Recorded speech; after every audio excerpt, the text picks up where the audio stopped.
নমস্কাৰ, hi hello' বন্ধুসকল। আজি আমি হৰগৌৰী মন্দিৰলৈ যাম বুলি ওলাইছোঁ আমি।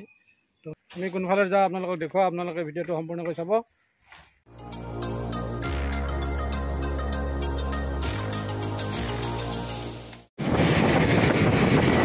আমি শৰাইঘাট ব্ৰিজ পাৰ হৈ হাজো ৰাস্তা হৈ আমি গৈ আছোঁ। আহি পেলাই আমি গণেশ মন্দিৰ পালোঁ। মোৰ এইটো নমু আছে, গণেশ বাবা, এইটো গণেশ বাবা ফুল লগাই দিছে। ফটো এটা লৈ যাওঁ হাজো বাবাৰ লৈ গৈছোঁ। আপোনাৰ কি নাম দাদা? কৃষ্ণ বৰ্মন। কিতাপে থাকোঁ।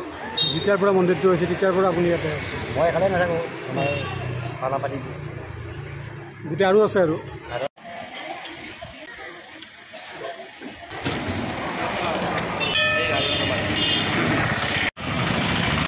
এতিয়া হৰগৌৰী মন্দিৰলৈ যাত্ৰা আৰম্ভ কৰিছোঁ। দদৰা পালোঁ, দদৰাৰ পৰা গৈ আছোঁ বাইক চলাই চলাই। এতিয়া আমি চেঁচামুখ দলংখন পাৰ হৈ বাইক চাইড আমি আহি আছোঁ। এয়া গৈ আছোঁ ৰাস্তাৰে আমি 1.5 1.5 কিলোমিটাৰ আৰু এই ভিতৰলৈ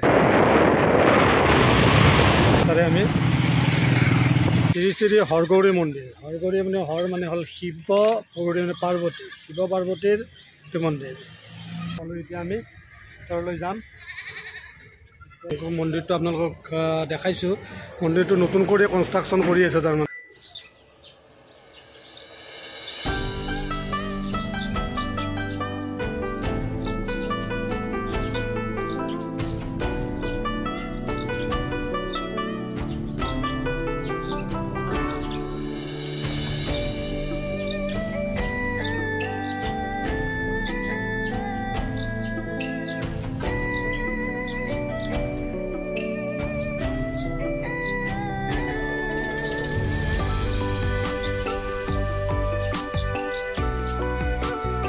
বহুতো হয়, বহুত মানুহৰ মানে সমাগম হয় ইয়াতে।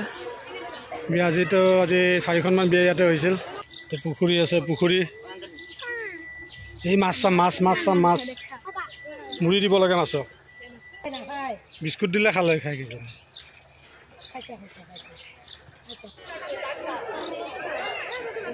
সঁচাকৈ ভাল লাগিল, কিন্তু কিছুমান বস্তু দেখা পোৱা গৈছে যে ইয়াতে তাৰমানে সিমান এটা ডেভেলপ হোৱা নাই। ফটো আহিছিলোঁ, তাৰ পিছত ইবাৰো আহিছোঁ। অহাৰ পিছত দেখা পাইছোঁ যে মন্দিৰটোৰ উন্নতি সিমান এটা হোৱা নাই। এইখিনি অনুৰোধ এখন চৰকাৰক এই মন্দিৰটো অকণমান উন্নত কৰে যাতে।